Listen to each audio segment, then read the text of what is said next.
बाळकृष्ण माहुर वरपे, राहणार कारला, तालुका पारनेर, धाराशिव. माझी मुलगी आरोही बाळकृष्ण वरपे. तिला हृदयाला छिद्र होतं. लोणीमध्ये विश्वनाथ हॉस्पिटलमध्ये इथं आणले. तिथं त्याचं ऑपरेशन केलंय.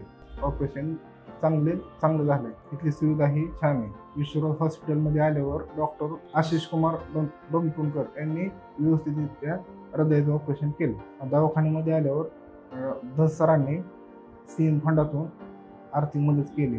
हॉस्पिटलमध्ये सुविधा छान आहेत आणि डॉक्टर सरांनी पुन्हा सिस्टर मॅडमनी चांगली काळजी घेतली. सुविधा छान आहेत. कुणालाही काही त्रास असेल आपला छातीचा हृदयाला त्यांनी इथं अवश्य यावे.